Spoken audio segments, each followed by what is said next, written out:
Hey everyone, and Happy New Year from all of us here at Team 2600Hz. We hope you had a relaxing and peaceful holiday season and that your new year is off on the right foot. We've got a great episode for you this month, but before we dive into that, you may have noticed something new about the podcast. In our never-ending effort to bring the most engaging content to your feed, we've made some big changes to the podcast for 2022. Most obvious changes are a new title, In the Cloud with 2600Hz, and podcast artwork. But we've also got some other things in store for the new year.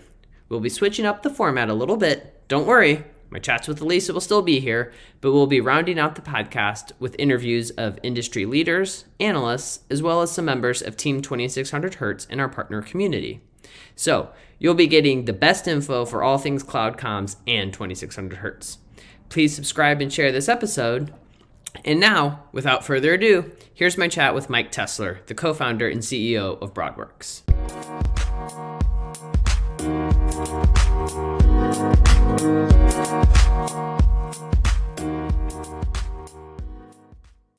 Hey everyone, and thank you for joining us today. I'm your host, Clint Mose, and I'm back in action once again to bring you an exciting new episode. Today I'm joined by a special guest, Mike Tessler.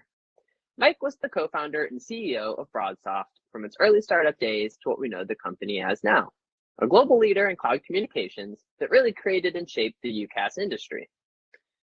Widely recognized as a pioneer, Mike grew the organization to almost 2,000 employees serving customers in over 80 countries. Cisco acquired BroadSoft in 2018, and 2 years later, Mike left to start a new venture. Currently, he's the managing partner at True North Advisory, a consulting firm focused on helping entrepreneurs and enterprises to scale and grow their business. Welcome, Mike. Thanks for joining me today. Hey, Clint. Thanks a lot. I know a lot of our partners will be eager to hear from someone with such a storied career in the cloud comms industry, so let's just get straight into it. I thought it'd be good, especially for some folks that may be a little less familiar with your story and with BroadSoft, to start at the beginning. What brought you to VoIP in the 90s? What was so attractive about the new technology to you? In the 1990s, there was quite a bit of activity in the communication space around exploring the shift from TDM to IP.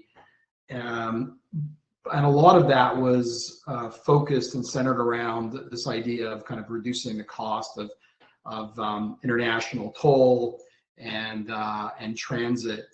And it was very hardware-centric world at the time, lots of VoIP gateways, and lots of companies in that space. There was very little activity thinking about how to leverage that shift from TDM to IP from an application perspective. What could you do now that you had voice in a different, voice being transmitted and communicated in a different technology, and what would IP allow us to able to do from an application perspective? So, and we, both myself and Scott, who co-founded, we both were ex-Nortel folks. We both experienced building applications in the TDM world and the complexity around that. And saw an opportunity to kind of leverage this shift from TDM to IP to kind of introduce a new way to deliver applications. Kind of thinking about that, right? As you said, a new way to deliver applications, kind of that shift from TDM to IP. What was your sales approach with a bleeding edge technology? How much skepticism did you see since it was such a new innovation, and how did you respond to or address that kind of skepticism in the market? Yeah, I mean, early on, we really decided to take advantage of the using the technology, but really delivering that technology to service providers as our primary route to market. And service providers had obviously deployed very large networks, TDM networks, class 5 switches, and we thought they would be the most obvious path to market. And so we started to kind of work that sales approach by communicating and visiting service providers. And frankly, it was just really hard work about kind of hitting the road and explaining the advantages of the move to IP, which most large carriers understood, but were far from really making major transitions from TDM to IP yet. And we were fortunate when we went out and started to talk to people about the opportunity to deliver communications in the cloud, which of course these words didn't really exist back then. Exactly. It's like, we struggled to find what did our thing, what do we call our thing, and what do we call the applications and so on, and so what we were very fortunate in the early days of the company to actually discover and develop relationships with a large number of entrepreneurs who saw the opportunity to leverage this new technology to deliver a kind of next generation enterprise communication service in the cloud, and they really built their businesses around it, and that became the engine for BroadSoft for a number of years, where these young entrepreneur companies that really built their whole business around the BroadSoft technology, they really kind of worked with us hand in hand to figure out the roadmaps and all that stuff. But also they were the cold face to kind of selling to the small businesses, and was nice because a lot of these were regionally oriented. So they picked the city, they picked the region. There was not that much overlap, so we could actually get together and talk together as a group. And really, BroadSoft and our partner ecosystem really established this what we now call UCaaS as a market. Yeah, that's fascinating, right? You all are entrepreneurial, starting something new, and then kind of latching on to other entrepreneurs and other new people and sort of building this whole thing like almost from scratch. That's really, really fascinating to know. I knew, a fair bit about BroadSoft and BroadWorks and everything, but didn't know that part of the histories. As you mentioned, right, like starting in a moment where there's not words for the software, the product you're trying to sell, obviously isn't the case anymore, right? Especially on the back of what you all were able to accomplish. UCaaS is really so widespread and in many cases kind of become the de facto communication solution for businesses that are looking to kind of upgrade or future-proof their comm stack. So let's shift gears a little bit and kind of talk a little bit more about where the market is today. On this podcast, we've talked a lot over the past year about the role that mergers and acquisitions have played in kind of homogenizing the industry. I'm interested to hear what you see as some of the unique challenges that are facing service providers and resellers in the industry today. Well, I think it's a really great and timely topic to talk about M&A, because we've just seen two fairly large transactions occur in the UCaaS space, or the greater collaboration space. One of them being, Vonage being acquired, and today just Fuse being acquired. Yeah, I was gonna bring that up. I just saw that this morning. Yeah, so I think M&A at this point of the market, the market's, like you talk about BroadSoft, kicking the market off. It's 20 plus years ago. The market's definitely mature, and it is M&A is being driven by scale. I mean, the service providers today, if you're not large enough or niche enough, either end of it, scale becomes a real challenge. Scale lowers your cost of acquisition, scale lowers your operating costs, and increases profitability in a business that's quite mature.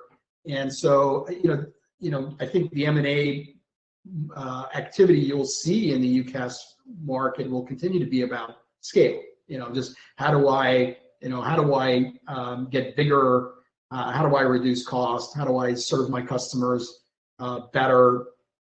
And I think the day of a really small UCaaS provider, unless they have some very unique differentiation, will struggle. So I think that definitely that's I think to me the number one message, and I've been sharing that message for the last couple of years, is that scale is going to matter, and if you were subscale, you better get worried about it and start thinking about it. and those that I think you saw a fair amount of M&A activity in this industry in the last couple of years, and I think you'll see now some of these bigger players get acquired because again,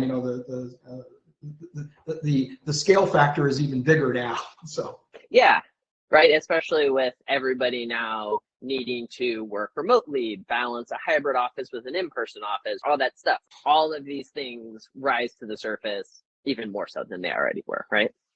Yeah, I mean, clearly, enough written about the shift of work from home on the pandemic. There were things that we, for years and years, we at BroadSoft led, pushed, and tried to evangelize the use of video. We used it extensively inside the organization. People pushed back, and then pandemic came, and it became absolute mandatory capability. So I think that things have changed dramatically. It's no longer some obscure technology. It's mainstream. So then scale really becomes a very important factor. And I think you'll see a continued drive towards that in terms of companies trying to get bigger and more scale. Of course, the challenge is whenever you do these acquisitions is scale works if you integrate well. It doesn't work so well if you integrate poorly. And so that'll be the stress point for a lot of these providers. Kind of going back to addressing M&A as this kind of unique challenge right now in the market, you had mentioned it's either an issue of scale or an issue of niche. So what advice would you give to either somebody starting out in the industry or a smaller regional reseller to make sure they're having a niche offering or able to compete with some of these other service providers that are just so large that they can just beat them on price 99 out of 100 times? I think I think it's a really good question. I think it's one where you can no longer just be one of a few. What's become more important is what is your differentiation? What makes makes you stand out from the rest? And I think the exciting part of the market is still there's a lot of market to transform. There's a lot of people who are dissatisfied with their current solutions and can switch. And so I think there's an opportunity if you really can build very, very clear differentiation. And differentiation can be product or product wrapper. It could be customer care, intimacy. There's a lot of factors here. A lot of businesses still are challenged by kind of adopting the new technology. What does it mean? How do they use it? It's a little bit of a mystery. And so again, kind of customer intimacy on the sales and support side can create differentiation. But if you're going to do a high customer care business, you then can't compete on price against, let's pick Ring Central or this doesn't work. You're gonna have to substantiate. You have to fight for a higher price point because you are going to provide a higher touch service. So I think it all comes down to really analyzing the competition, analyzing the customers that you want to go after. How do you create that very clear differentiation? I think there's something there around vertical. I think there's something there around customer intimacy that would allow you to be different than all the others. But that's that would be the area of kind of offer differentiation that I think if you want to be small or regional that you'd have to do. Yeah, I love that idea of a two-track approach, right? Like analyze your region, your market, where is there an opportunity, and then analyze your competition and be able to say, you might be paying $2 more a month a user, but XYZ, it's no comparison. I really like that approach. I think that's some really good advice, and I think our partners will love to have that in their back pocket moving into 2022. Speaking of which, I'd be remiss if I chatting with you and didn't talk a bit about the future. So from your perspective, where do you see the industry going in 2022? And maybe more importantly, what do you see as some key sales or marketing efforts that could get a cloud comms brand there to meet the market? Look, I think 2022 we'll see a continued expansion of the market, more and more people moving towards cloud communications. So I think that that's a good tailwind for all the partners. I think the thing that we need to start thinking about as an industry is businesses today. When we get into as we transition from early stage and we get more into the mature part of the market, frankly, business owners are not looking for UCaaS or CPaaS or any other asses. They are looking for solutions, and we communicate in this very technical way. And what does a business owner want to do? They want to improve their operations. They want to lower costs. They want to improve customer experience. They want to do more with less. We all you can't pick up any journal without reading about labor shortages, and so how do you address that? Businesses are trying to fundamentally make this digital transformation, and what's happened in the last 18 months and what's happening right now is forcing businesses of all sizes to tackle this digital transformation 5 years sooner than they would have. And how do you help them in that transformation? And saying, well, we have the best UCaaS or this or that, I mean, that's just not what the business owner, people just don't resonate. They're not technical. They're trying to sell more plastic. They're trying to sell more shoes. Whatever it is, it's about that. And I think we have to kind of start to understand how we get closer to customers, and we solve their problems versus all of this technology. And there's a tremendous amount of really exciting, innovative technology out there to actually help companies with digital transformation. But the businesses don't know how to consume it. They don't know how to. They struggle with it. It's not. They're not technologists, and so there's that divide, that chasm between the technology capabilities and you see that in your personal life, you try to get customer support or customer care, and it's a terrible experience. And you get on the web and you deal with one of these generation 1 chatbots, and you want to scream that this is really not very advanced technology. And but that's kind of the state of where things are, and there's tremendous amount of young, smart entrepreneurial companies doing all kinds of cool things to solve some of that. But how do you get that to the market? So I think generally that's kind of where I think the trends are. I think it's going to be the big, as we talked about before, you're going to have the mega brand, the bigger brands with big scale, horizontal, people will know about them. I think there's a tremendous opportunity to kind of get closer to this digital transformation part of the business.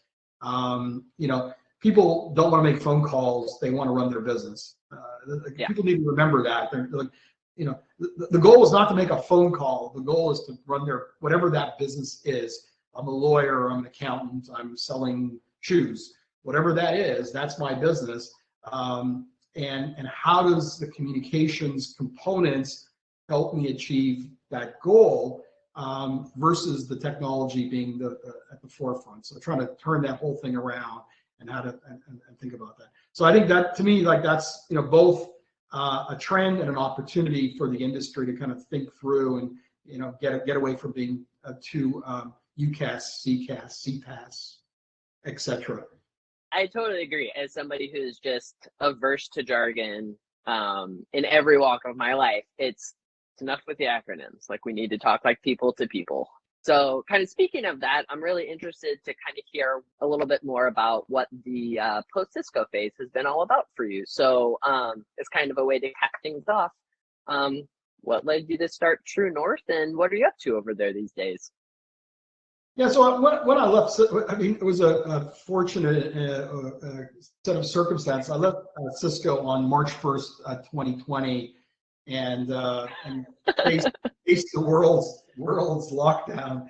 And to be honest, I didn't have plans of working March 2nd. I had plans of traveling, and that didn't happen. So along with two of my partners from BroadSoft, Scott, my co-founder, and Jim, our CFO, we started True North Advisory with the goal of helping companies with this journey of really understanding strategy, differentiation, go to market. How do we really help them scale their businesses? A lot of great technology, but sometimes struggle to kind of get it out to market. How do they bring that through the pipeline? How do they decide and get focused? One of the biggest issues we see is focus.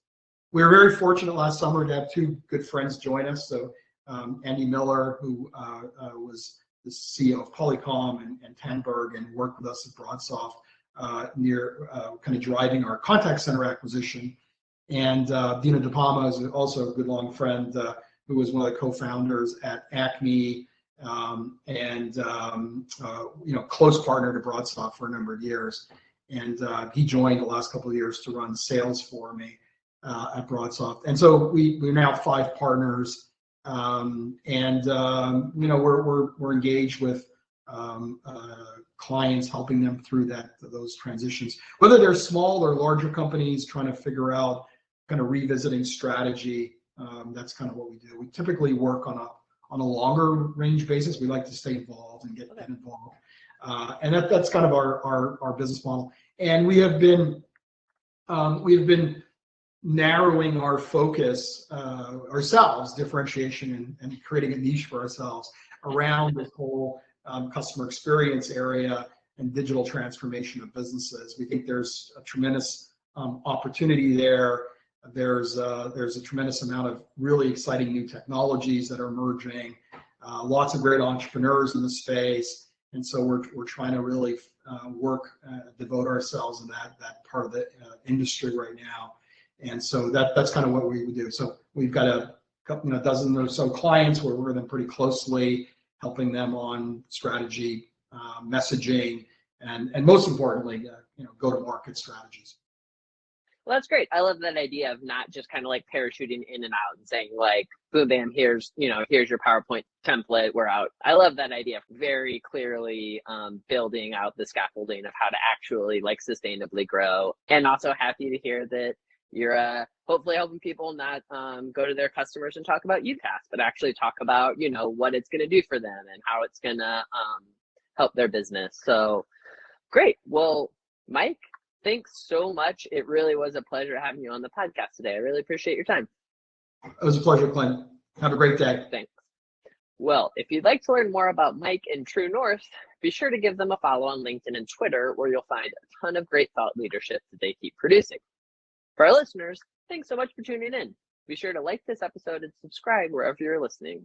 And while you're already there, write us a review. It only takes a second and is a huge help to all of us here at Team 2600 Hertz. Until next time, thanks everyone.